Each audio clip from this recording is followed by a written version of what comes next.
আসসালামু আলাইকুম বন্ধুরা, কেমন আছেন আপনারা? আশা করি সবাই ভালো আছেন। আলহামদুলিল্লাহ আমি ভালো আছি। আবার একটি নতুন ভিডিও নিয়ে আপনাদের সঙ্গে চলে এসেছি মিজানুর রহমান আজারির ওয়াজ। আপনারা যারা যারা মিজানুর রহমান আজারির ওয়াজ শুনতে ভালোবাসেন তারা ফুল ভিডিওটি দেখতে থাকেন, আশা করি ভালো লাগবে। বিষ্ণু ইসা ইসলাম 40তম বৎসরে অফিসিয়ালি নবী হলেন, কিন্তু আল্লাহর ইলমে যিনি নবী অনেক আগ থেকে, সাইয়েদনা আদম আলাইহিসসালাম যখন মাটি আর পানি, তখন থেকেই বিষ্ণু ইসা ইসলামকে নবী হিসেবে ফাইনালাইজ করে ফেলেছেন কে? কিন্তু দুনিয়ার বুকে আল্লাহ রাসূল সাল্লাল্লাহু আলাইহি ওয়াসাল্লামকে আল্লাহ তাআলা নবী বানিয়ে পাঠিয়েছেন কত বছর বয়সে? সবাই বলেন। 40 বছর বয়সে। এই 40 বছর বয়স পর্যন্ত বিষ্ণু ইসা ইসলাম খুব টেনশনে ছিলেন, চিন্তায় ছিলেন যে সত্যকে আমি কিভাবে পাবো। Professor Islam was the seeker of the truth. তিনি মহাসত্যের সন্ধান করছিলেন। কোথায় সত্য? চারদিকে শিরক, চারদিকে জুলুম, দুর্বলের উপর সবলের অত্যাচার, ওয়াদুল বানাত, জীবিত কন্যা সন্তানকে ওই সময়কালে প্রথিত করা হতো। ঐতিহাসিকরা যুগটাকে বলা হতো আইয়ামে জাহেলিয়াতের যুগ। এই যুগে বিষ্ণু ইসা ইসলাম মানুষকে কিভাবে রক্ষা করবেন এই নিয়ে খুব টেনশনে ছিলেন। ইন দ্য মিন টাইম আল্লাহ তাআলা হেরা গুহাতে এমন এক আলোর বিচ্ছুরণ ঘটালেন। ওই আলোর নূরে, ওই আলোর ফোকাসে বিশ্বনবীর বুকের উপর চাপা থাকা জগদ্দল পাথরটাকে সরিয়ে দিল কে? হেরার গুহায় তোমারই ধ্যান, আসমান থেকে নামে আল কোরআন। ভাঙল সবার ভুল তোমারই পরে, আসলো কোরআনের ছায়া তলে। খালিদ ওমর আলী আবু বকর ইসলামী ঝান্ডা নিল যে তুলে। আল আমিন তুমি ছিলে যে সদা, সকল মানুষের তরে। এ রাসূল তোমাকে ভুলি আমি কেমন করে, হাজার ব্যথা বেদনার পরে। ফিরে আসনি তুমি আপন ঘরে, দিনের আলো তুমি ছড়িয়ে দিতে। চলে গেলে মদিনায় মক্কা ছেড়ে। এ রাসূল তোমাকে ভুলি আমি কেমন করে, এ রাসূল তোমাকে ভুলি আমি কেমন করে। ঠিক কিনা? এই রাসূলকে কি ভুলে থাকা যায়? হেরার গুহায় আল্লাহ তাআলা প্রথম কোরআনের আয়াত নাজিল করলেন, ইকরা বিসমি রাব্বিকাল্লাযী খালাক, read in the name of your lord who has created. এই আলোর বিচ্ছুরণ যখন বিশ্বনবীর হৃদয়ে লাগলো, বিশ্বনবীর কাছে সব কিছুকে সুস্পষ্ট করে দিল কে? এজন্য রব্বুল আলামিন বলেন, আলাম নাশরাহ লাকা সাদরাকা ওয়া ওয়াদা'না আনকা বিজরাক। ও নবী, আমি কি আপনার হৃদয়টাকে প্রশস্ত করার মধ্য দিয়ে সত্যকে আপনার সামনে উন্মোচিত করি নাই? সুবহানাল্লাহ পড়েন। এ নবী, সত্যকে তো আপনার সাথে আমি উন্মোচিত করেছি। আপনি বুঝতে পেরেছেন কোনটা সত্য, কোনটা মিথ্যা, কোনটা হক, কোনটা বাতিল। আমি আপনাকে আহলুল হিম্মা বানিয়েছি। আহলুল হিম্মা আর রাজুলু যু হিম্মা ইউহিল উম্মা। হিম্মতওয়ালা লোক সে জগৎকে নাড়িয়ে ফেলে, ঠিক কিনা? যুগ জামানা পাল্টে দিতে চাই না অনেকজন, এক মানুষই আনতে পারে জাতির জাগরণ। জাতির জাগরণের জন্য কি অনেক লোকের দরকার? একজন মুহাম্মদ সাল্লাল্লাহু আলাইহি ওয়াসাল্লামের মতো লোক দরকার। চিল্লায় বলেন ঠিক কিনা? যিনি গোটা বিশ্বকে নাড়িয়েছেন, গোটা বিশ্বকে কাঁপিয়েছেন। প্রথম যে নিয়ামত আল্লাহ তাআলা বিশ্বনবীর প্রতি নাজিল করলেন, আল্লাহ বললেন, আলাম নাশরাহ লাকা সাদরাক। নবী, আপনার হৃদয়কে কি আমি উন্মোচিত করে দেইনি? আপনাকে কি আমি ব্রড মাইন্ডেড বানিয়ে দেইনি? বিষ্ণু ইসা ইসলাম কি ন্যারো মাইন্ডেড ছিলেন না ব্রড মাইন্ডেড? জোরে বলেন। আমাদের মতো সংকীর্ণ মনা ছিলেন বিশ্বনবী? না, পাহাড়ের মতো, সাগরের মতো, আকাশের মতো বিশাল হৃদয়ের করে ওনাকে তৈরি করেছে কে? এজন্য আল্লাহ বললেন, আলাম নাশরাহ লাকা সাদরাকা ওয়া ওয়াদা'না আনকা বিজরাক। ও নবী, আমি কি আপনার হৃদয়টাকে সত্যের জন্য উন্মোচিত করে দেই নাই? সুবহানাল্লাহ পড়েন। এ হচ্ছে প্রথম নেয়ামত। ইসলামের জন্য বিশ্বনবীর হৃদয়কে উন্মোচিত করেছে কে?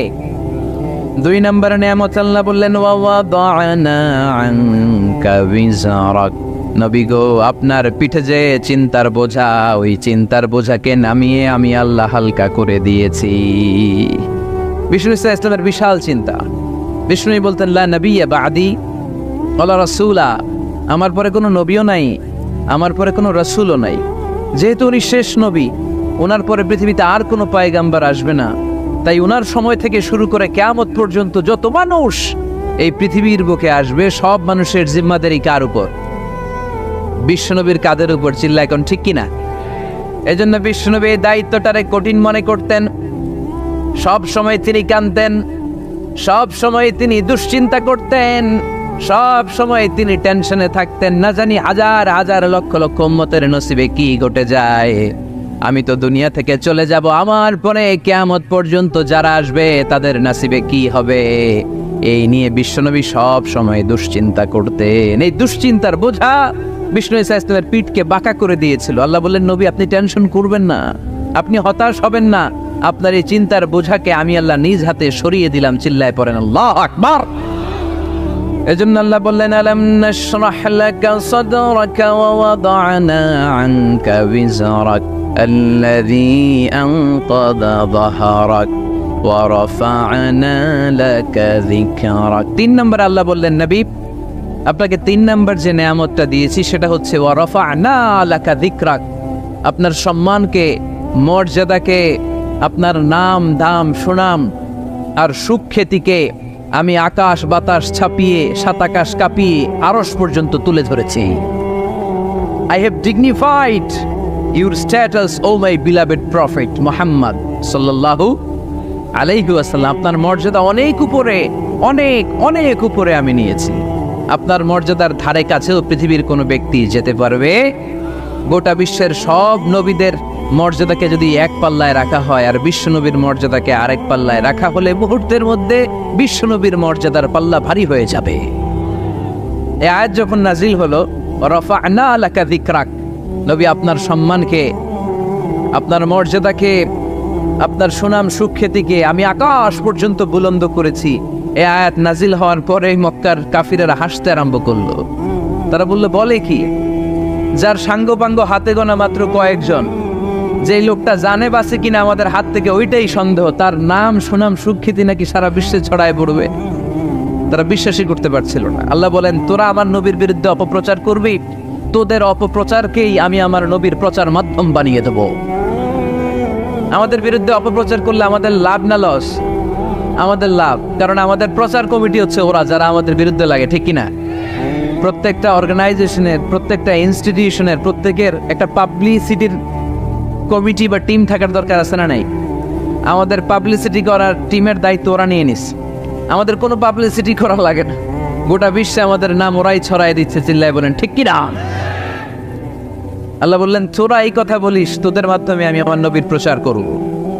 বিষ্ণু ঈসা ইসলাম মক্কায় দাওয়াত দিতে শুরু করলেন। হজের মৌসুম আসলো, গোটা বিশ্ব থেকে হাজী সাহেবরা চলে আসলো। মিনার ময়দানে সব হাজী সাহেবরা তাঁবুর ভিতরে অবস্থান নিল। আবু জাহেল বলে এই তো সুযোগ, আমার কর্মীরা তোরা সবাই যে হাজী সাহেবদের তাঁবুর ভেতরে যে বলবি খবরদার, গোটা বিশ্ব থেকে আসা লাখো লাখো হাজিরা হজ করতে আসছো, ভালো কথা, জমজমের পানি খাও, খেজুর খাও, জায়নামাজ কিনো, অসুবিধা নাই, কিন্তু আমাদের মক্কা শহরে একটা নতুন পাগল আসছে, তার নাম মুহাম্মদ। নাউজুবিল্লাহ পড়বেন না? নতুন পাগল এসেছে, নতুন জাদুকর, নাম কি? মুহাম্মদ সাল্লাল্লাহু আলাইহি ওয়াসাল্লাম। তোমরা হজ করতে এসেছো, হজ করো, জমজমের পানি খাও, খেজুর খাও, কিন্তু মুহাম্মাদের কাছে যেও না।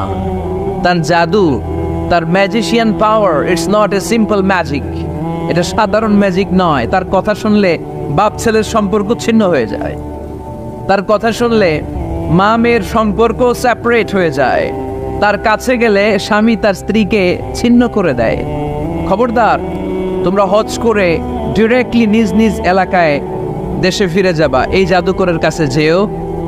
আচ্ছা আপনারা বুঝে শুনে উত্তর দেন, এই যে হজের মৌসুমে লক্ষ লক্ষ মানুষ হজ করতে এসে মিনার তাঁবুতে অবস্থান করতেছে, এদের একটা লোকও কি বিশ্বনবীর নাম জানতো? কথা বুঝে নাই বোধহয়। এই হাজী সাহেবরা যারা আসছিল লক্ষ লক্ষ, ওই টাইমে একজনও কি বিষ্ণু ঈসা ইসলাম, ওনার নাম যে মুহাম্মদ, এই নামটা জানতো? আবু জাহেলের এই অপপ্রচারের মাধ্যমে প্রথম জানতে পারলো, ঠিক কিনা? এরপর প্রথম জানার পরে মনে মনে কয়, কি রে, জীবনে তো এত বড় জাদুকরের নাম শুনি নাই, জীবনে তো এই মোহাম্মদের নাম শুনি নাই, কি জাদু দেখায়, হজ করি আর না করি জাদু দেখে যাম। কথা বলেন। এর কারণ আল ইনসানু হারিসুন আলা মা মুনিআ, মানুষকে যেটা নিষেধ করা হয় বেশি, মানুষ এটা করতে চায় বেশি। সবাই নিয়ত করে ফেলাইছে হজের পরে এই মোহাম্মদের সাথে দেখা না করে আমরা এলাকায় ফিরবো।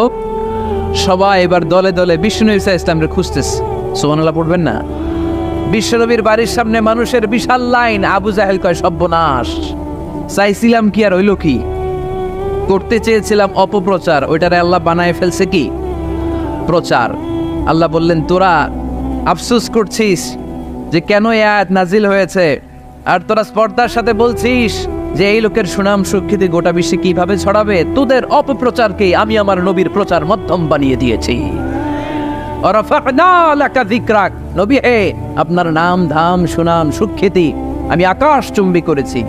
লোকজন বিশ্বনবীর সাথে দেখা করতে আসলো। দেখা করতে এসে বিশ্বনবীর নূরানি চেহারাটা দেখে সবাই পাগল হয়ে যায়। চাঁদের চেয়ে সুন্দর তুমি নবী আমার কমলিওয়ালা,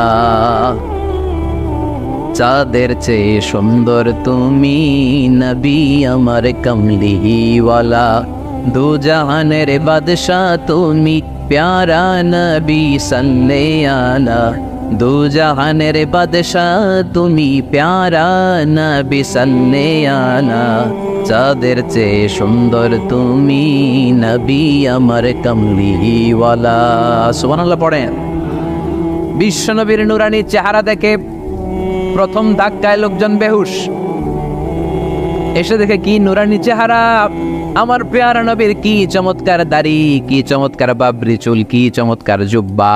জীবনে এত সুন্দর সুশ্রী পরিচ্ছন্ন মানুষ তারা জীবনে দেখে নাই। তারা বলে, আবু জাহিল্লাই কইছে কি, দেখি কি। কোনদিন কশ্চিন কালেও এই লোকটা পাগল হতে পারে না, কারণ পাগলের চুল থাকে উস্কো খুস্কো। এলাকায় পাগল আছে না, পাগলরা চুল আশ্রায়, উস্কো খুস্কো চুল। পাগলদের চুলের মধ্যে থাকে জট, জামার মধ্যে থাকে ময়লা, ছেঁড়া ফাড়া জামা পরে কি যেন বলে, তারা নিজেরাই জানে না। এমন কোনো কিছু মুহাম্মদের মধ্যে দেখা যায় না। আবার এই লোক কশ্চিন কালেও জাদুকর হতে পারে না, কারণ জাদুকররা মন্ত্র পরে বিড়বিড় করে, ঠিক কিনা? এই লোক তো মন্ত্র পড়ে না, বিড়বিড় করে না। এমন এক কিতাব থেকে এই লোকটা আমাদেরকে কথা শোনায়, তার কথা শুনলে হৃদয়টারে ঠান্ডা করে দেয় কে? বিশ্বনবীর বিরুদ্ধে অপপ্রচারকে প্রচার মাধ্যম বানিয়ে দিল কে? আল্লাহ বললেন, নবী হে, নো টেনশন, ওয়ারাফা'না লাকা যিকরাক, I have dignified your status. আকাশ বাতাস ছাপিয়ে, সাত আকাশ কাঁপিয়ে আমার আরশ পর্যন্ত আপনার মর্যাদাকে আমি সুউচ্চ করেছি। চিল্লায় পড়েন সুবহানাল্লাহ। হাইসুমা যুকিরতু যুকিরতা মাই, হাদিসে কুদসিতে এসেছে কিভাবে আল্লাহ রাসূল সাল্লাল্লাহু আলাইহি ওয়াসাল্লামের নামকে সুউচ্চ করা হলো। আল্লাহ বলেন, নবী হাইসুমা যুকিরতু যুকিরতা মাই, যেখানেই নবী আমার নাম নেওয়া হবে, আমার পরপরই আপনার নামও নেওয়া হবে। আমরা যখন কালিমা পড়ে মুসলমান হই, কালেমার প্রথম বাক্যে ঘোষণা দেই, আল্লাহ ছাড়া কোনো মাবুদ নাই, লা ইলাহা ইল্লাল্লাহ, আল্লাহর ছাড়া কোনো মাবুদ নাই, কোনো ইলাহা নাই। এই ঘোষণা যখন আমরা দিয়ে দেই, দ্বিতীয় বাক্যে পড়ি মুহাম্মাদুর রাসূলুল্লাহ। আপনি যদি শুধু পড়েন কালিমার মধ্যে লা ইলাহা ইল্লাল্লাহ, এটা হবে। তারপরে কি পড়তে হবে? তার মানে যেখানেই আমার আল্লাহর নাম, তারপরেই আমার নবীর নাম আছে না নাই?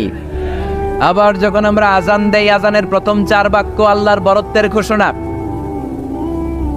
তারপরের 2 বাক্য আল্লাহ যে আমাদের রব এটার সাক্ষ্য দেয়, তার পরের 2 বাক্যে বিশ্বনবীর উপর সাক্ষ্য দেয়া লাগে কি লাগে না?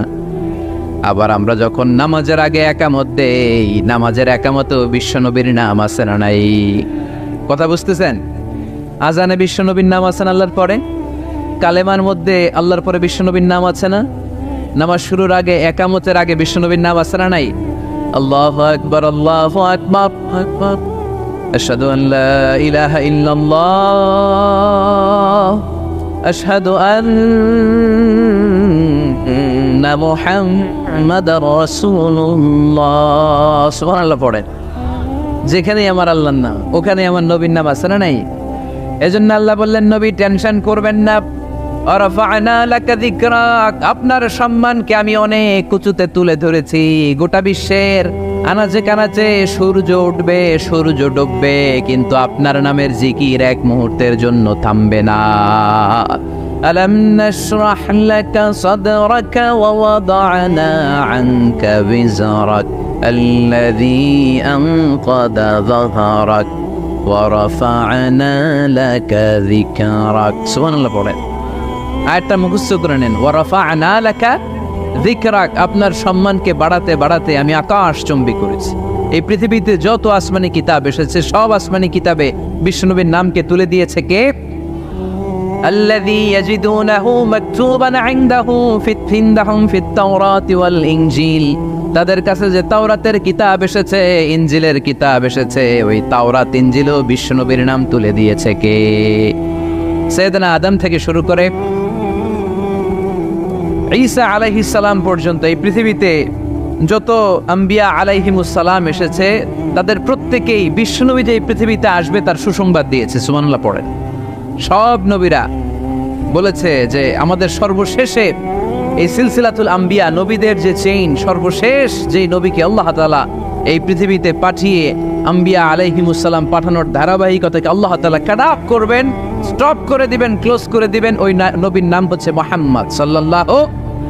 সাইয়েদনা ঈসা আলাইহিস সালাম এসে সরাসরি সুসংবাদ দিয়েছেন, ইয়াতি মিন বাদি ইসমুহু, বলেন ইয়াতি মিন বাদি ইসমুহু, ইয়াতি মিন বাদি, আমার পরে এমন এক নবী আসবে, ইসমুহু আহমদ, তার নাম হবে আহমদ। বড় বিশ্বস্ত, সে কোন বন্ধু বলো বেশি বিশ্বস্ত, সে কোন বন্ধু বলো বড় বিশ্বস্ত, কার কাছে মন খুলে দেয়া যায়, কার কাছে প্রাণ খুলে বলা যায়, হওয়া যায় বেশি আশ্বস্ত, তার নাম আহমদ বড় বিশ্বস্ত। সুবহানাল্লাহ পড়েন। ইয়াতি মিন বাদি ইসমুহু আহমদ বড় বিশ্বস্ত। সুবহানাল্লাহ পড়েন। সাইয়েদনা ঈসা আলাইহিস সালাম এসে সরাসরি ঘোষণা দিলেন, আমার পরে এমন একজন নবী আসবে যার নাম হবে আহমদ, যার নাম হবে আহমদ। সবচাইতে বেশি প্রশংসা করেছে যিনি আল্লাহ তাআলার, এবং কিয়ামতের দিন লিওয়াউল হামদ, এই প্রশংসার পতাকা নিয়ে তিনি জান্নাতের দরজায় কড়া নাড়বেন, আর তিনি জান্নাতের দরজায় নক করার আগ পর্যন্ত কারো জন্য জান্নাতের দরজা খোলা হবে না। এজন্য আল্লাহ বললেন, আলাম নাশরাহ লাকা সাদরাকা ওয়া ওয়াদা'না আনকা বিজরাক আল্লাযী আনকাদা যাহরাক ওয়া রাফা'না লাকা যিকরাক। সুবহানাল্লাহ পড়েন। হে নবী, আপনার মর্যাদাকে আমি বুলন্দ করেছি। তিনটা নেয়ামতের বর্ণনা যখন দিলেন, এরপরে আল্লাহ বিশ্বনবী ঈসা ইসলামকে এলাকায় আজান কয়টায়? 45-এ, টাইম একেবারে শেষ না? ফাইন্না মা'আল উসরি ইউসরা, কনসোলেশন, এবার সান্ত্বনা দিচ্ছেন, নবী আপনি টেনশন করবেন না, আপনি চিন্তা করবেন না, কারণ ফাইন্না মা'আল উসরি ইউসরা, indeed with every hardship there is ease, প্রত্যেক কষ্টের পরেই আনন্দ আছে না নাই? প্রত্যেক দুঃখের পরেই সুখ দিয়েছে কে? এই যে পরীক্ষার জন্য তোমরা যারা অনেক কষ্ট করে পড়াশোনা করো, তারপর ফলাফল যদি ভালো হয়, আনন্দ আছে না নাই? যারা চাকরি করেন, সারা মাস কষ্ট করার পরে মাস শেষে যখন বেতনটা আসে, সুখ আছে না নাই? হ্যাঁ, রোজা রাখতে কত কষ্ট, কিন্তু ইফতারির সময় আনন্দ আছে না নাই? তারাবির নামাজ কষ্ট লাগে না? 20 রাকাত, কোমর ব্যথা হয়ে যায়, হাঁটু ব্যথা হয়ে যায়, কিন্তু 20টা রাকাত যখন কমপ্লিট করি তখন একটা সুখ আর আনন্দ অন্তরে আছে না নাই? সেটাই আল্লাহ বললেন, ফাইন্না মা'আল উসরি ইউসরান, ইন্না মা'আল উসরি ইউসরা। ও নবী, চিন্তা করবেন না, কষ্টের পরেই আছে সুখ, দুঃখের পরেই আছে আনন্দ, ঠিক কিনা? কষ্টের পরেই সুখ, সুখ এটা দুঃখের পরেই থাকে। আল্লাহ সেটআপটা এভাবেই করেছেন। দুঃখ, কষ্ট, বিপদ আর পরীক্ষায় মুমিন ভয় পায় না, কারণ মুমিনের হারাবার কিছু নাই, ঠিক কিনা? আমাদের জীবনে যদি বিপদ নেমে আসে, আমরা কি চিন্তিত হই? কথা বলেন। আমরা তখন সবর করি, কি করি? আর সবরের সওয়াব আছে না নাই? কারণ মুমিন জানে রাত যত গভীর হয় অন্ধকার তমানিসা ভেদ করে সুবহে সাদিক হয়। মুমিন জানে গর্ভবতী নারীর পেটের যন্ত্রণা যত বাড়তে থাকে নতুন মেহমান আগমনের সময় ঘনাতে থাকে, ঠিক কিনা? মুমিন জানে মুমিনের উপর বিপদ কষ্ট যত বাড়তে থাকে সুখের সময় ঘনাতে থাকে, কাছে আসতে থাকে। চিল্লায় বলেন ঠিক কিনা? এজন্য আল্লাহ বললেন ফাইন্না মাআল উসরি ইউসরান, ইন্না মাআল উসরি ইউসরা। ও নবী, চিন্তা করবেন না, পেরেশান হবেন না। মাক্কি জীবনে আপনার দুঃখ কষ্ট, কিন্তু কিছুদিন পরে ইমাদানি জীবনে আপনার জীবনে সুখ নামিয়ে দিবে কে? আপনার জীবনে আনন্দের বন্যা বইয়ে দিবে কে? মোটিভেশনাল সূরা, পেইন রিলিভিং সূরা। আপনি বিপদে পড়লেই এই আয়াত নিয়ে চিন্তা করবেন যে বিপদের পরেই আনন্দ আছে, কষ্টের পরেই দুঃখ আছে। সমস্যা যেমনি আছে সমস্যার সমাধানও, কথা বলেন, সমস্যা যদি থাকে ওইটার সমাধান আছে না নাই? Allah never creates a lock without its key. Allah এমন কোনো তালা বানাই নাই যেই তালার জন্য চাবি বানাই নাই, ঠিক কিনা? তালা যদি বানায় ওই তালার কি আছে? সমস্যা যদি থাকে ওইটার কি আছে? এজন্য কষ্টের পরেই আনন্দ, দুঃখের পরেই সুখ, চিন্তা করার সুযোগ নাই। সবশেষ আল্লাহ গাইডলাইন দিলেন। প্রথম গাইডলাইন ফাইদা ফারাগতা ফাওসাব ওয়া ইলা রাব্বিকা ফারগাব। ফাইদা ফারাগতা ফানসাব। হে নবী, যখন আপনি দাওয়াতি কাজ করে করে, রাষ্ট্রীয় কাজ করে করে একটু ফুরসাত পাবেন, অবসর পাবেন, ফানসাব ফিল ইবাদা, আপনি একটু ইবাদতে মশগুল হয়ে যান, আপনি একটু দোয়ায় মশগুল হয়ে যান। ওয়া ইলা রাব্বিকা ফারগাব, আর আপনার রবের দিকে মনোনিবেশ করুন। ব্যথা যদি পান, কষ্ট যদি পান, আমারে বলেন, অন্যরে বলেন না। কিন্তু আমরা ব্যথা পাইলে শেয়ার করি কোথায়? সবার আগে কি বুকে? ফেসবুকে। কষ্ট পেয়েছি, দুঃখ পেয়েছি, কোথায় শেয়ার করি? কেউ যদি আমারে কষ্ট দেয় আমি বদলা নিতে চাই, ঠিক কিনা? কিন্তু ইসলাম বলে বদলা না নিয়ে বদলে দাও। কি করবেন? বদলা নিও না, বদলে দাও। আল্লাহর কাছে বলো, বন্ধুর কাছে বলার আগে, স্ত্রীর কাছে বলার আগে, ফেসবুকে শেয়ার করার আগে কষ্টের কথা শেয়ার করব কার কাছে? বিশ্বনবী সাল্লাল্লাহু আলাইহি ওয়াসাল্লাম আমাদেরকে এটাই শিখিয়েছেন। এই শিক্ষার মধ্য দিয়ে গোটা বিশ্বকে তিনি চেঞ্জ করে দিয়েছেন। তার নাম, আওয়াজ করে বলতে হবে, তার নাম মুহাম্মদ সাল্লাল্লাহু আলাইহি ওয়াসাল্লাম। এই সূরা থেকে আমাদের জন্য শিক্ষা হচ্ছে আমরা বিপদে আপদে সব সময় ভরসা রাখবো একজনের উপর, তিনি কে? আর মনে রাখতে হবে the grief isn't permanent, the struggle isn't permanent। এই পৃথিবীর কোনো দুঃখ কষ্ট আর সমস্যা এটা পার্মানেন্ট নয়। সমস্যার পরে সমাধান আছে, দুঃখের পরে আনন্দ আছে। এই বিপদ পরীক্ষাগুলো আল্লাহ তাআলা আমাদেরকে দেন আমাদের কোমরকে সোজা করার জন্য, আমাদের পায়ের নিচের মাটিকে শক্ত করার জন্য।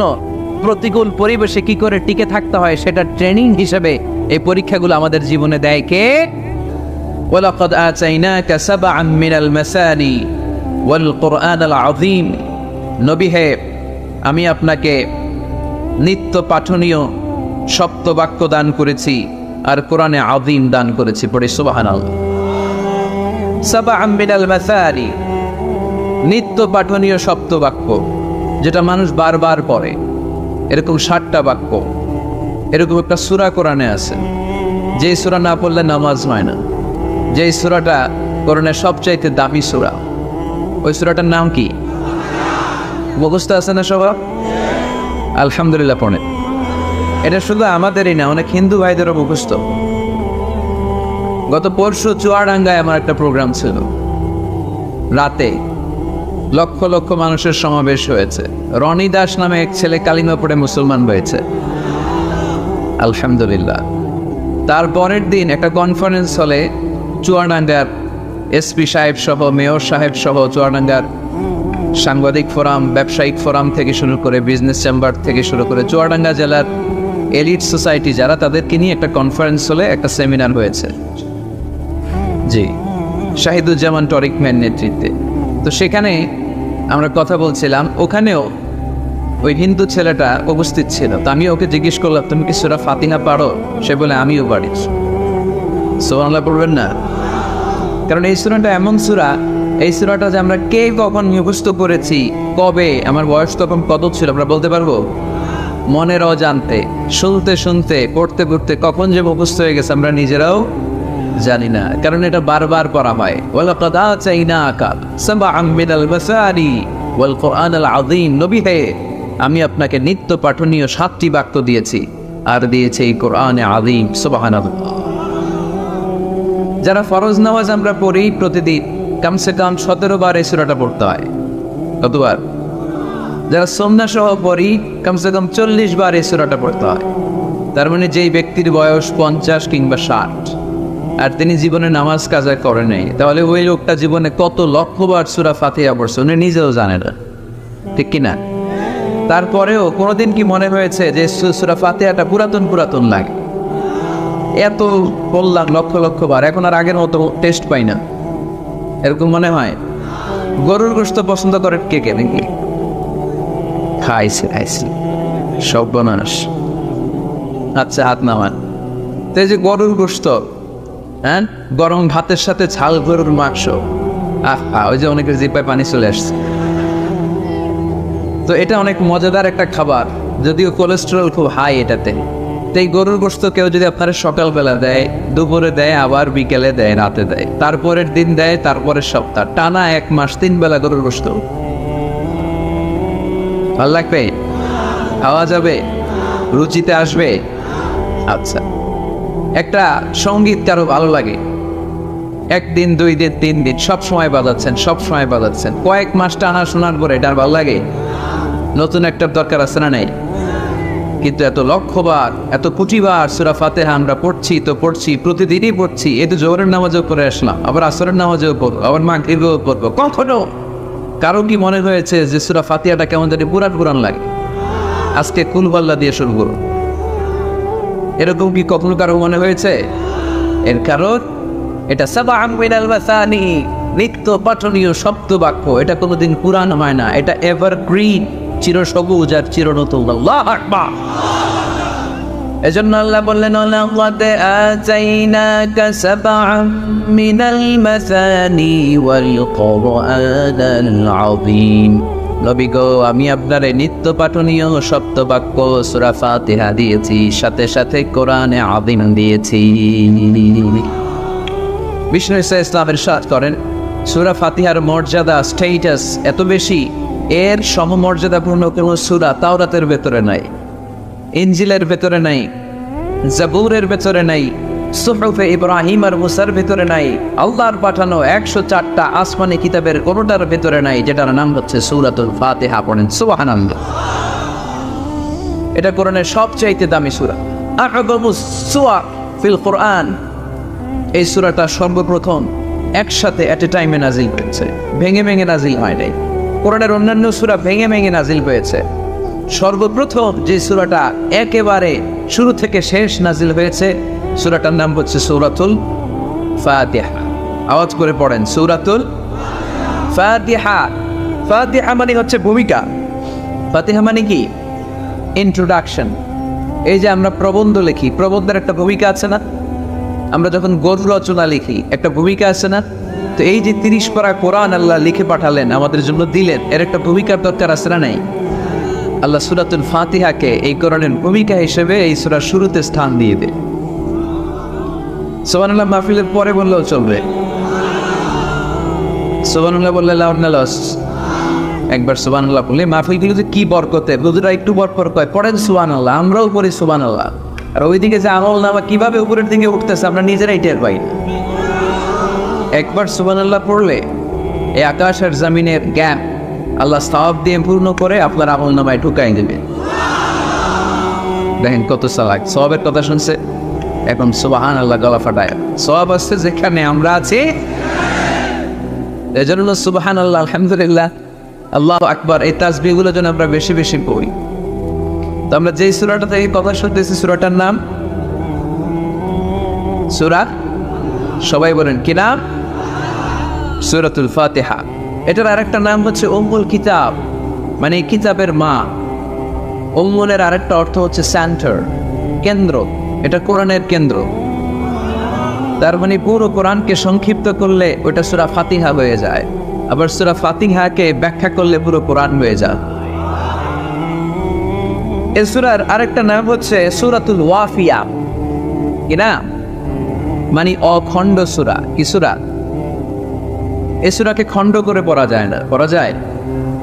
অন্যান্য সূরাকে পড়া যায়। যেমন সূরা আর রহমানের অর্ধেক আমি এক রাকাতে বললাম, দ্বিতীয় রাকাতে বাকি অর্ধেক আমি বললাম, কোনো সমস্যা আছে? অথবা সূরা নাবার অর্ধেক আমি এক রাকাতে বললাম, দ্বিতীয় রাকাতে বাকি অর্ধেক, সমস্যা আছে? কিন্তু আমি যদি প্রথম রাকাতে সূরা ফাতিহার অর্ধেক মালিকি ইয়াউমিদ্দিন পর্যন্ত বইরা আল্লাহু আকবার, দ্বিতীয় রাকাতে ইয়াকা না'বুদু দিয়ে শুরু করলাম, বাকি অর্ধেক, নামাজ মিছে? এর কারণ এই সূরাটা বললে পুরোটাই পড়তে হয়, এটারে হাফ হাফ করে পড়ার কোনো সুযোগ নেই। এজন্য এটা অখণ্ড সূরা, এটাকে খণ্ড করে পড়া যায় না। আবার এই সূরার আরেকটা চমৎকার নাম হচ্ছে সূরাতুদ দুআ। সূরাতুদ দুআ, এই সূরার ভেতরে যে একটা অসাধারণ দোয়া আছে আমরা অনেকে জানি না। দোয়াটা হচ্ছে ইহদিনাস সিরাতাল মুস্তাকিম। এর চেয়ে শ্রেষ্ঠ দোয়া হতে পারে না। ও আল্লাহ, show us the right path, show us the correct path, show us the straight path. আল্লাহ তুমি সোজা পথ দেখাও, স্ট্রেইট ফরওয়ার্ড পথ দেখাও। আমরা অনেক সময় পথ বলে যাই, ডানে বাঁয়ে মোড় নেই, আমাদের পথ দেখায় কে? আমি যদি কোনদিন পথ ভুলে যাই, হাত ছানি দিয়ে কাছে নিও, মমতার বন্ধনে আমায় বেঁধে সব ভুল ক্ষমা করে দিও। আমি যদি কোনদিন পথ ভুলে যাই, হাত ছানি দিয়ে কাছে নিও, মমতার বন্ধনে আমায় বেঁধে সব ভুল ক্ষমা করে দিও। পড়েন আমিন। আমরা যদি পথ ভুলে যাই, পথ দেখায় কে? বিশ্বনবীকে পথ দেখিয়েছেন কে? ওয়াজাদাকা দাল্লান ফাহাদা। নবী হে, you are searching the truth, then I guided you to the right way. নবী আপনি পথ খুঁজছিলেন, 40 বছর ধরে আপনি মহাসত্যের অনুসন্ধান করছিলেন, ঠিক ওই মুহূর্তে আমি আপনাকে সঠিক পথের দিশা দিয়েছি। পড়েন আল্লাহু আকবার। এজন্য সূরার আরেকটা নাম সূরাতুদ দুআ। দোয়ার সূরা, প্রার্থনার সূরা। কেমন করে দোয়া করতে হয় সে কথা ওই সূরার ভেতরে আছে না নাই? আবার এই সূরার একটা নাম সূরাতুস সালাম, নামাজের সূরা। এই সূরা ছাড়া নামাজ হয় না। হবে? আপনাদের এই এলাকার সবচেয়ে বড় মসজিদের নাম কি? শাহী মসজিদ। এই যে পাকুন্দিয়া শাহী মসজিদের ইমাম সাহেব যদি কোনোদিন সূরা ফাতিহা ছাড়া নামাজ শুরু করে দেয় তাহলে তো হবে, যেহেতু শাহী মসজিদের ইমাম। বুঝে শুনে উত্তর দিয়ে হবে না? আচ্ছা, বাইতুল মুকাররম আমাদের জাতীয় মসজিদের ইমাম সাহেব সূরা ফাতিহা ছাড়া নামাজ পড়েছে, এটা হয়ে গেছে জাতীয় মসজিদ, কিন্তু হবে না? কাবা ঘরের সম্মানিত ইমাম শেখ আব্দুর রহমান আস-সুদাইস, উনি সূরা ফাতিহা ছাড়া নামাজ পড়ালে এইটা হবে, বলি কি ওনারটাও হবে না? কারণ বিষ্ণু ঈসা ইসলাম বলেছেন লা সালাতা লিমান লাম ইয়াকরা বিফাতিহাতিল কিতাব। সূরা ফাতিহা যে সালাতে পড়ে না তার সালাত কোনোদিন আল্লাহর দরবারে কবুল হবে না। এজন্য সূরার নাম সূরাতুস সালাহ, সালাতের সূরা। এই সূরার আরেকটা নাম হচ্ছে সূরাতুশ শিফা, শিফার সূরা। অসুস্থ ব্যক্তিকে এই সূরা পড়ে ফু দিলে সুস্থ করে দেয় কে? সূরা ফাতিহা পড়ে ফু দিবে। আমাদের কাছে অনেকে পানি পড়া নিতে আসে, তো আমরা এই সূরা ফাতিহা পড়ে ফু দেই। যে কোনো পীর সাহেব হুজুরের কাছে গেলে, ইমাম সাহেবের কাছে গেলে যে দোয়াটা পড়ে পানি পড়া দেয়, দোয়াটার নাম কি? সূরা ফাতিহা। দেখবেন হুজুর সব কথা বলতেছে আওয়াজ করে, দোয়াটা ফিসফিস করে পড়ে, কারণ আপনি শুনে ফেলাইলে হুজুরের খাওয়া নাই, ঠিক কিনা? এজন্য আমাদের কাছে আসলে আমরা জিজ্ঞেস করি কি হয়েছে, পেটে ব্যথা, কার? আপনার? কয় না আমার বই।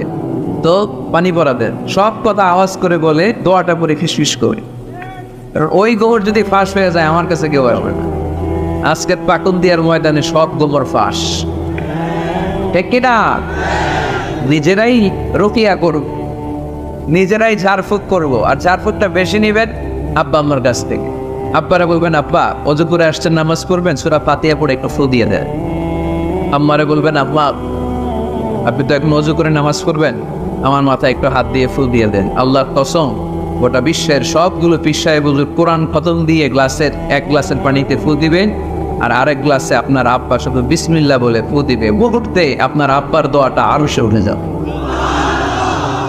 আহা, বাবা মারে চিনল না, দোয়া নিতে জানলো না। অনেক দেখেছে এরকম, প্রতি বছর উমরা করে, বাপরে ভাত দেয় না, মারে ভাত দেয় না। ঘরে মা বাবার উপরে রেখে তুমি কাবা ঘরে যে আল্লাহরে খুঁজো, কপাল পোড়া, ঠিক কিনা? এই জন্য আব্বা আম্মার কাছ থেকে দোয়া নেবেন। এই রুঙ্গি একটা করবেন পাকেন দিয়ার ভাইয়েরা। আল্লাহ রাসূল সাল্লাল্লাহু আলাইহি ওয়াসাল্লাম আয়াতুল কুরসি পড়ে ফু দিতেন নিজের গায়ে। সূরা ইখলাস, সূরা ফালাক, সূরা নাস 3 কুল পড়ে ফু দিতেন। সূরা ফাতিহা পড়ে ফু দিতেন। এগুলো পড়ে হাত দুটো মিলাবেন, হাতে ফু দিয়ে মাথা থেকে পা পর্যন্ত মাসাই করবেন। It's a protection from your Lord. জিন ভূতের আসর, ব্ল্যাক ম্যাজিক, জাদুটোনা, বান মারা, এগুলো আছে নাকি পাকন দিয়ে? কি বলেন এগুলোর আপনারা? বান মারে, হ্যাঁ, ঝাড়ু মারে, দারু, জাদু, ঝাড়ি, জাদু, ঝাড়ু, যাই হোক, তো এগুলো কিন্তু মারে, বান মারে, জাদু টোনা করে, ব্ল্যাক ম্যাজিক করে। এগুলো থেকে আমাদের সোনামণিদেরকে আমরা প্রোটেকশন করাবো কিভাবে? ওদেরকে শিখাই দিব সূরা ফাতিহা পড়ে, আয়াতুল কুরসি পড়ে 3 গুণ পড়ে তুমি হাতের মধ্যে ফু দিবা। ফু দিয়ে মাথা থেকে পা পর্যন্ত তুমি নিজেই মাসিং করবা। তোমাকে প্রোটেকশন দিবে কে? আল্লাহ রাসূল সাল্লাল্লাহু আলাইহি ওয়াসাল্লাম বলেছেন, মান কারাআ আয়াতাল কুরসি দুবুরা কুল্লি সালাতিন মাকতুবাতিন লাম ইয়ামনা'হু মিন দুখুলিল জান্নাতি ইল্লাল মাউত। প্রত্যেক ফরজ সালাতের পরে যে ব্যক্তি আয়াতুল কুরসি তেলাওয়াত করবে, তার জান্নাতে যাওয়ার ক্ষেত্রে আর কোনো ব্লক বা বাধা নাই, একটা জিনিস ছাড়া, সেটা হচ্ছে মরণ, মৃত্যু। লোকটা মরে না তাই জান্নাতে যায় না, মরলেই জান্নাতে। এই জন্য আজকে থেকে সূরা ফাতিহা বেশি বেশি পড়বেন। তো সাইয়েদনা আবু সাঈদ আল খুদরি রাদিয়াল্লাহু তাআলা আনহু বর্ণনা করেন, আমরা একবার মরুভূমিতে সফর করছিলাম, হঠাৎ দেখলাম মানুষের জটলা ডিঙিয়ে ভেতরে যেয়ে দেখি এক লোক শুয়ে আছে, আর অন্য লোকেরা মন্ত্র পড়ে ফু দিচ্ছে। উল্টা পাল্টা মন্ত্র পড়ে ফু দেয় না, সুমন্তর সু কালিকুত্তার গু। আমরা ছোটবেলায় শুনতাম বাচ্চারা এরকম ছুমন্তর ছুমন্তর ছুমন্তর সু কালিকুত্তার, এগুলো পড়ে ওরা মন্ত্র পড়তো। উনি যে দেখলেন কি কি মন্ত্র পড়ে এই লোককে ফু দিচ্ছে, উনি বললেন কি হয়েছে? সবাই বলল আমাদের নেতা সাইয়্যিদুল হাইমানি গোত্র, এই গোত্রের নেতা সাপ কামড় দিয়েছে, বিষে এমন নীলাভ হয়েছে যেন মরামে মারা যাবে। কি করা যাবে? তোমরা কি কোনো রুকিয়া ঝাড়ফুঁক জানো? উনি বললেন জানি। তাহলে আসো একটু ঝাড়ফুঁক করো। উনি বলল শর্ত আছে, আমাদেরকে ছাগল দিতে হবে, 1 পাল ছাগল। আরেক বর্ণনায় এসেছে 30টারও অধিক ছাগল। সবাই বলল আমাদের নেতা, এর যদি কিছু হয়ে যায় আমরা নেতৃত্ব শূন্য হয়ে যাব, ছাগল লাগুক আর ওট লাগুক, তুমি আসো। বাড়ি বাড়ি যে ছাগল এনে, ছাগল রেডি। সাইয়েদনা আবু সাঈদ আল খুদরি রাদিয়াল্লাহু তাআলা আনহু পড়তে আরম্ভ করলেন, আলহামদুলিল্লাহি রাব্বিল আলামিন আর-রাহমানির রাহিম মালিকি ইয়াউমিদ্দিন ইয়্যাকা না'বুদু ওয়া ইয়্যাকা নাস্তাঈন اهدنا الصراط المستقيم صراط الذين أنعمت عليهم غير المغضوب عليهم ولا الضالين। পড়েন আমি। উনি এটা পড়ে ফু দিলেন। ফু দিতে দেরি, মুহূর্তের মধ্যে সোয়া লোকটা বসে গিয়েছে। আবার ফু দিয়েছে, এবার তারাই গেছে। আরেকবার ফু দিয়েছে, হাঁটতে শুরু করছে, একেবারে সুস্থ। সবাই তো অবাক, টাস্কি খেয়ে গেছে। আবু সাঈদ আল খুদরি রাদিয়াল্লাহু আনহু বলে, টাস্কি পরে খাও, আগে ছাগল দাও। কারণ ছাগল দেওয়ার কন্ডিশন ছিল না, ওরা ছাগল নিয়ে আসছে। সাইয়েদনা আবু সাঈদ আল খুদরি রাদিয়াল্লাহু তাআলা আনহু আনন্দে এবার ছাগল নিয়ে সাহাবাদেরকে নিয়ে রওনা। প্রতিমধ্যে লেগেছে প্রচন্ড ক্ষুধা, তখন তারা কয়েকটা ছাগল জবাই করে খেয়েছে। খাওয়ার পরে পেট যখন ঠান্ডা, তখন ব্রেইন সচল। উনি চিন্তা করতে আরম্ভ করলেন, হ্যাঁ রে, কোরআন দিয়া ঝাড়ফুঁক করে যে ছাগল নিয়ে আসলাম, এটা যে খাইলাম, এই ছাগল নেওয়া জায়েজ হয়েছে কিনা, এই মাসালা তো নবীরে জিজ্ঞেস করবে। কিন্তু ছাগল তো অলরেডি পেটে যায় অজম, কি করা? মদিনাতে যে জিজ্ঞেস করবো। মদিনায় যেই আল্লাহ রাসূল সাল্লাল্লাহু আলাইহি ওয়াসাল্লামের দরবারে যে জিজ্ঞেস করলেন, ইয়া রাসূলুল্লাহ, এমন এমন ঘটনা, ছাড়ফুঁক করে আমরা ছাগল এনেছি, দেখি জায়েজ হয়েছে? আল্লাহ রাসূল সাল্লাল্লাহু আলাইহি ওয়াসাল্লাম বলে, জায়েজ হয়েছে মানে? অবশ্যই জায়েজ হয়েছে, কোরআনের দাম বাড়ায় দিয়ে আসছো মিয়া, থাকলে কিছু থাকলে আমার ঘরেও পড়বে। সুবহানাল্লাহ পড়তে পারলেন না? ওয়ালাকাদ আতাইনাকা, বুখারীর হাদিস, ওয়ালাকাদ আতাইনাকা সাবআম মিনাল মাসানি ওয়াল কুরআনাল আযীম। নবী হে, নিত্য পাঠনীয় সপ্তবাক্য দিয়েছি, যেই দোয়া পড়ে ফু দিতে দেরি অসুস্থ ব্যক্তি সুস্থ হতে দেরি হয়। এজন্য আল্লাহ ইরশাদ করেন, অনুনাজ্জিলু মিনাল কুরআনি মা হুয়া শিফাউ ওয়া রাহমাতুল লিল মুমিনিন ওয়া লা ইয়াজিদু যালিমিনা ইল্লা খাসারা। এই কোরআনকে আমি শিফা হিসেবে নাজিল করলাম, এই কোরআনকে আমি রহমত হিসেবে নাজিল করলাম, এই কোরআনকে আমি তোমাদের জন্য হেদায়েত হিসেবে নাজিল করলাম। তোমাদের কোরআন রহমত এনে দিবে, বরকত এনে দিবে, শিফা এনে দিবে, কিন্তু জালেমদেরকে কিছু এনে দিবে না, ঠিক কি না? ওয়ালা ইয়াজিদুল যালিমিনা ইল্লা খাসারা। জালিমদের অকল্যাণ করবে, জালিমদের কল্যাণ নাই এই কোরআনে। জালিম যদি হেদায়েতের নিয়তে কোরআন পড়ে তাহলে কল্যাণ পাবে, তা না হলে কল্যাণ পাবে না। তো এখন থেকে আমরা যদি অসুস্থ হয়ে যাই, যেই সূরাটা পড়ে আমরা ঝাড়ফুঁক করবো, সূরাটার নাম আরো জোরে বলেন, ফাতিহা। এই সূরাটা কোরআনের ধারাক্রম অনুসারে 1 নম্বর সূরা, নাম্বার 1। কয় নম্বর? 1 নম্বর। এই সূরাটা মক্কাতুল মুকাররমায় নাজিল হয়েছে, তাই এটি মাক্কি সূরা। কি সূরা? মাক্কি সূরা। এই সূরার আয়াত সংখ্যা 7টি। কয়টি? এবার আমি প্রশ্ন করব, আপনারা উত্তর করবেন আওয়াজ করে। সূরার নাম, ক্রমিক নাম্বার, আয়াত সংখ্যা, সূরাটা মাদানী। কি সূরা? মনে থাকবে তো? আসলে প্রতিদিন এই সূরাটা পড়ি, এই সূরাটার তাৎপর্য কি, মর্মবাণী কি আমাদের জানার দরকার আছে না? কিন্তু আমরা অনেকেই জানি না। জানি? আরব বিশ্বে দেখবেন, ওনারা যখন তারাবির সালাত পড়ে, আযাবের আয়াত আসলে কাঁদে। পাকুন দিয়ে আপনারা কাঁদেন? জান্নাতের আয়াত আসলে দরাজ গলায় তেলাওয়াত করে। আপনারা কি করেন? আমরা করি না। কারণ ওনারা কি পড়ছেন সেটা তাৎপর্য আর মর্মবাণী ওনারা অনুভব করছেন। গত বছরের আগের বছর না, গত বছর আমি হজে শাইখ আব্দুর রহমান সুদাইসির পেছনে নামাজ পড়লাম। উনি যখন সূরা কুরাইশ তেলাওয়াত করছেন, ফালিয়াবুদু রাব্ব হাযাল বাইত, এটা বলে তিনি কেঁদে দিলেন।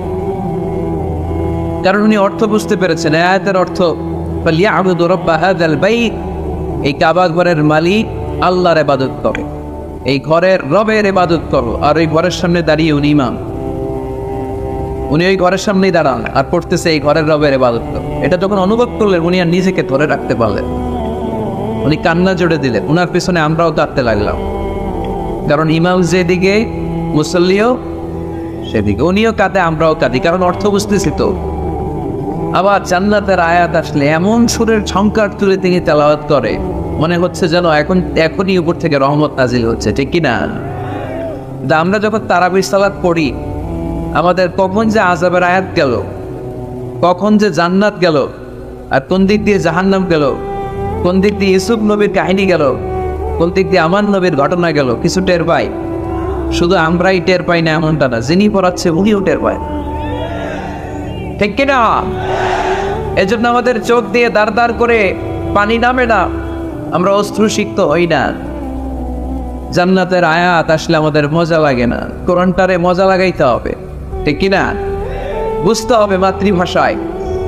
স্মার্টফোন ইউজ করেন কারা কারা দেখি? ওরে আল্লাহ, সবাই স্মার্ট তো দেখি, এত স্মার্ট মানুষ এখানে থাকে। তো এই স্মার্টফোনের ভেতরে কিন্তু কোরআনের অ্যাপস ডাউনলোড করা যায়।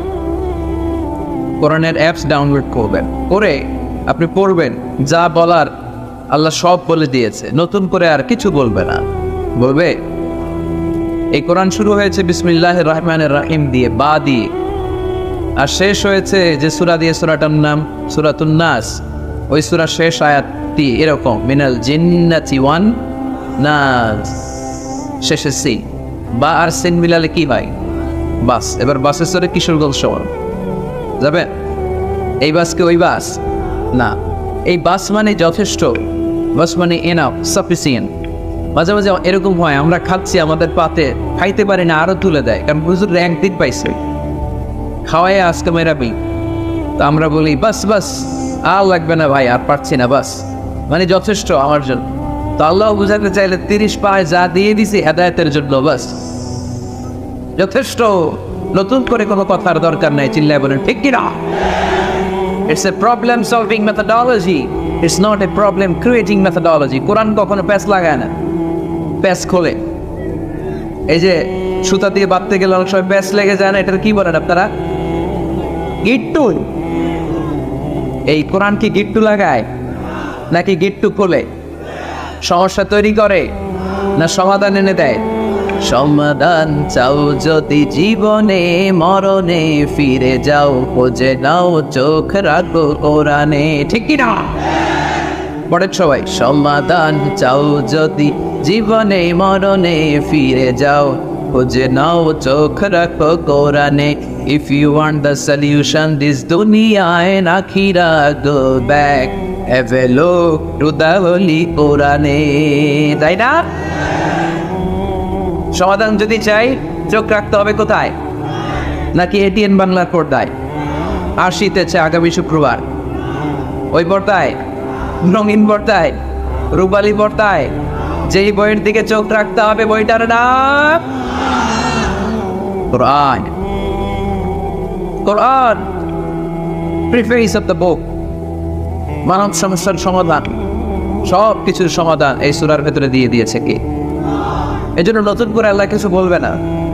তখন দিয়ে ভাইয়েরা, এই মোবাইলের ভেতরে কোরআনের অ্যাপস ঢুকাবো আজকে আমরা, আজকে, কালকে না, কালকে ভালো হয়ে যাব, কালকে ভালো হয়ে যাব, কালকে থেকে নামাজ শুরু করব, এরকম অনেক কথা বলতো। এরা আজকে কবরে শুয়ে আছে, এদের জীবনে কালকে আসে নাই। আমরাও তাদের মতো এই লসের খাতায় নাম তুলতে চাই না। আমরা ভালো হব কবে? এই মুহূর্তে, ঠিক না? আমরা আজকে থেকেই যেন মোবাইলে কোরআন, বাংলা আল কোরআন ডাউনলোড করে নিই এবং প্রতিদিন একটু একটু করে কোরআন করব। এত ওয়াজ নসিহত, এত তাফসীর, এত হাদিসের ব্যাখ্যার দরকার নাই। আমার এই কথাটা ঠান্ডা মাথায় যদি আপনারা মেসেজ হিসেবে রিসিভ করতে পারেন আর পকেটে করে একটু বাড়ি পর্যন্ত নিয়ে সবাই শোনায় দিতে পারেন, দ্যাটস এনাফ। আজকের মাহফিল সফল, ঠিক কিনা? আমরা কোরআনকে সাথী বানাতে চাই, কোরআনকে আমরা বন্ধু বানাতে চাই।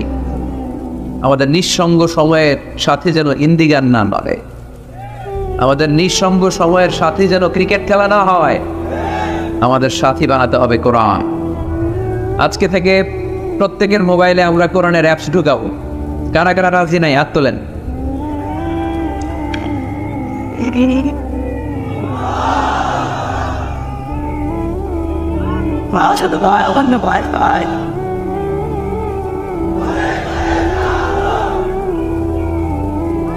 মাশাআল্লাহ, মাশাআল্লাহ, মাশাআল্লাহ। তাহলে মোবাইলের ভেতরে বসেন, বসেন, পিছনে অনেক লোক হয়েছে, দেখার দরকার নেই। যে বলছি দেখার দরকার নেই, এখন তো দেখবেই, এখন দেখবেই। আল ইনসানু হারিসুম মা মুনিআ, মানুষকে যেটা করতে নিষেধ করা হয় বেশি, মানুষ এটা করে বেশি। সব মানুষ ওয়াজ শুনতেছে, হঠাৎ উপস্থাপক বলে হুজুর আসতেছে, কেউ পিছনে তাকাবেন না, সবাই পিছনে। এতক্ষণ কিন্তু তাকাচ্ছিল না। তো এই জন্য মোবাইলে পাকন্দিয়ার যুবক ভাইয়েরা শুনতেছো তো? কষ্ট হচ্ছে? স্মার্টফোনে আমাদের কোরআন থাকবে, কি থাকবে? আর প্রতিদিন 1 আয়াত, 2 আয়াত, 3 আয়াত হোক, আমরা কোরআন করব। আল্লাহ যদি আবার আমার হায়াতে বাঁচায় রাখে, আমি যদি আবার এই পাকন্দিয়ার মারফে কোনোদিন আসি, আমি কিন্তু ফিডব্যাক নিব। ওই দিন জিজ্ঞেস করবো কাদের কাদের মোবাইলে কোরআন ঢুকছিল, কারা কারা কদ্দুর করছেন। ওই দিন যেন হাত তুলে বলতে পারেন হুজুর ওই দিনের মাহফিল শুনে আমি এতটাই পরিবর্তন হয়েছি, প্রতিদিন 2 আয়াত 3 আয়াত করে পড়তে পড়তে কোরআনের 15 পারা আমার শেষ। কেউ যেন বলতে পারেন 20 পারা আমার শেষ। কারো মুখে যেন আমি শুনতে পাই যে 30 পারা আমাদের শেষ। পারা যাবে? এই কথাগুলো শোনানোর জন্য এই তাফসীর মাহফিল। এটা আমাদের সৌভাগ্য যে আমাদের কথা শুনে মানুষ পরিবর্তন হয়। আমরা যখন এয়ারপোর্ট পাস করি, দেশের বাইরে যাই, লোকজন দৌড়ে আসে, এসে বলে হুজুর কোরআনের কথা শুনে পরিবর্তন হয়েছে। আমি আপনার কোরআন ক্লাসের ছাত্র। ওই দিন এয়ারপোর্টে পুরো ফ্যামিলি, বাবা মা ভাই বোন ছেলে পেলে এসে বলে আমাদের পুরো ফ্যামিলিটা আপনার তাফসীর ক্লাসের ছাত্রছাত্রী। আলহামদুলিল্লাহ ওয়া শুকরুলিল্লাহ, লা ফাখর, লা ফাখর, কোনো ফখর নাই এতে। শুকরিয়া একজনের, তিনি কে? তাহলে প্রতিদিন কোরআন পড়বেন তো? সূরাটার নাম সবাই বলেন আরো জোরে। আয়াত সংখ্যা মাক্কি না মাদানী? প্রথম আয়াতে আল্লাহ বললেন আলহামদুলিল্লাহি, আলহামদুলিল্লাহি, সকল প্রশংসার মালিক কে? তিনি হচ্ছেন রব্বুল আলামিন। হামদুন মানে প্রশংসা, হামদুন মানে কি? আর আলহামদু মানে সব প্রশংসা, সকল প্রশংসা। প্রশংসা হয় সুন্দরের, প্রশংসা হয় আল্লাহর চেয়ে সুন্দর কেউ আছে? ইন্নাল্লাহ জামিল ইউহিব্বুল জামাল। আল্লাহ সুন্দর, সুন্দরকে পছন্দ করে কে? দুনিয়া সুন্দর, মানুষ সুন্দর, আসমান সুন্দর, জমিন সুন্দর, সুন্দরে সুন্দরে পাল্লা, জানি না কত সুন্দর তুমি আল্লাহ, জানি না কত সুন্দর তুমি আল্লাহ। সুবহানাল্লাহ পড়েন। আল্লাহর এক নজর দেখার জন্য আমরা পাগল হয়ে যাব কিয়ামতের দিন। সব জান্নাতীরা বসবে, আল্লাহ বলবে এই জান্নাতীরা, কোরআনে যা যা কমিটমেন্ট আর প্রমিস দিছিলাম যে তোমাদেরকে দিব, সব পাইছো? সবাইকে পাইছি। একজন পিছন থেকে দাঁড়ায় বলবে একটা পাইনি। কি পাও নাই? আপনারাই তো পাইনি, আপনারাই তো দেখেন। তখন আল্লাহ তাআলা হাজার হাজার নূরের পর্দার ভেতর থেকে ফোকাস দিয়ে আল্লাহ নূর, আল্লাহ সৌন্দর্য সেদিন জান্নাতীদের কাছে প্রকাশ করে দিবেন। আমরা যেন এভাবে একসাথে বসে আল্লাহর নূর দেখতে পারি। আল্লাহ তুমি তৌফিক দাও। এই জন্য আল্লাহ বললেন আলহামদুলিল্লাহি রাব্বিল আলামিন। প্রশংসার মালিক হলাম আমি আল্লাহ, আমি বললাম রব্বুল আলামিন। আলহামদু, সকল প্রশংসা, প্রশংসা করে শেষ করা যাবে। ওয়া ইন তা'উদ্দু নি'মাতাল্লাহি লা তুহসুহা। তোমার হাতের আঙ্গুলের কড়াই যদি গুনতে শুরু করে দাও আল্লাহ কত নেয়ামত দিয়েছে, গুনে শেষ করা যাবে? এই পৃথিবীর সব সাগরের পানি যদি কালি হয়, গাছের পাতা যদি খাতা হয়, সাগরের পানি নিয়ে গাছের পাতার মধ্যে আল্লাহর প্রশংসা সুবহানাল্লাহ আলহামদুলিল্লাহ লিখতে লিখতে আমাজন জঙ্গল, আফ্রিকার জঙ্গলের সব গাছের পাতা যদি শেষ করে দেই, সাগরের সব কালি যদি শেষ করে দেই, আল্লাহর প্রশংসা করা শেষ হবে? সাগরের জলকে কালি করে, গাছের পাতাকে খাতা করে, তোমার মহিমা লেখা শেষ হবে না, যদিও লিখি প্রভু জীবন ভরে। সাগরের জলকে কালি করে। আল্লাহু আকবার। এজন্য আল্লাহ বললেন কুল লাউ কানাল বাহরু মিদাদান লিকালিমাতি রাব্বি লানাফিদাল বাহরু ক্বাবলা আন তানফাদা কালিমাতু রাব্বি ওয়ালাউ জিনা বিমিসলিহি মাদাদা। সাগরের সব পানি যদি কালি হয়ে যায়, এই কালি দিয়ে আল্লাহর প্রশংসা লিখতে শুরু করলে সাগরের পানি শেষ, কিন্তু প্রশংসা শেষ হবে নাকি? জোরে বলেন। এজন্য প্রশংসা করতে হবে একজনের, তিনি কে? আল্লাহর প্রশংসা করব বেশি বেশি নাকি কম কম? আরো জোরে, বেশি বেশি না কম কম? আল্লাহর প্রশংসা করতে হবে বেশি বেশি। আল্লাহ রাসূল সাল্লাল্লাহু আলাইহি ওয়াসাল্লাম মসজিদে নববীতে ইমামতি করছেন, আল্লাহু আকবার। কেরাত পরে রুকুতে গেলেন, আল্লাহু আকবার। রুকু থেকে উঠে সামি আল্লাহু লিমান হামিদা পড়লেন। পেছন থেকে সব সাহাবারা পড়ল রব্বানা ওয়ালাকাল হামদ। কিন্তু একজন সাহাবা অতিরিক্ত বাড়িয়ে পড়তে আরম্ভ করলো হামদান কাসীরান তাইয়িবান মুবারাকান ফীহি। চারটা বাক্য অতিরিক্ত। কোন সাহাবী পড়ে না, উনি পড়লো। ফিসফিস আওয়াজে বরাতে রাসূলুল্লাহ সাল্লাল্লাহু আলাইহি ওয়াসাল্লামের কানে আওয়াজটা আসলো। নামাজ শেষে আল্লাহ রাসূল সাল্লাল্লাহু আলাইহি ওয়াসাল্লাম বললেন, আমি যখন রুকুতে দাঁড়িয়ে পড়েছি রব্বানা ওয়ালাকাল হামদ, তোমাদের পড়ার কথা, আমি যখন পড়েছি সামি আল্লাহু লিমান হামিদা, তোমাদের পড়ার কথা রব্বানা ওয়ালাকাল হামদ, কিন্তু দেখলাম কে যেন একজন পড়েছ হামদান কাসীরান তাইয়িবান মুবারাকান ফি। কে পড়েছ? আমি তো কখনো এটা তোমার শিখাই নাই। কই পাইলা? কে? বয়ান কেউ দাঁড়ায় না। রাসূল সাল্লাল্লাহু আলাইহি ওয়াসাল্লাম অভয় দিলেন। এরপর একজন হাত তুলছে, আমি। তুমি কোত্থেকে পেলে? আমি তো শিখাইনি। সে বলতে আরম্ভ করলে, ইয়া রাসূলুল্লাহ, আল্লাহর প্রশংসা কম কম করলে আমার ভালো লাগে না, আমার করতে চাই, মনে যায় বেশি বেশি, এজন্য আমি বেশি বেশি করছি, নিচ থেকে বাড়িয়েছি। রাসূল সাল্লাল্লাহু আলাইহি ওয়াসাল্লাম বললেন, ভয় পেও না, তুমি তো দেখো নাই বিদআতাও ওয়া সালাসিনা মালাইকা ইয়াবতাদিরুনা আইয়ুহুম ইয়াকতুবুহা আউয়াল। তোমরা নামাজরত অবস্থায় দেখোনি, আমি দেখেছি তোমার এই অতিরিক্ত তাসবিহ, 4টা তাসবির সওয়াবটা 30 জনেরও বেশি ফেরেশতা কে কার আগে আল্লাহর আরশে পৌঁছে দিবে এ নিয়ে ফেরেশতারা আকাশে প্রতিযোগিতা করছিল। ভিডিওটি ভালো লাগলে একটি লাইক, কমেন্ট ও শেয়ার করে পাশে থাকবেন বন্ধুরা। যারা যারা শেষ পর্যন্ত ভিডিওটি দেখেছেন তাদের জন্য অনেক অনেক ভালোবাসা থাকলো বন্ধুরা। আরও নতুন নতুন ভিডিও পেতে চ্যানেলটিকে সাবস্ক্রাইব করে পাশে থাকবেন বন্ধুরা। ভালো থাকবেন, ধন্যবাদ।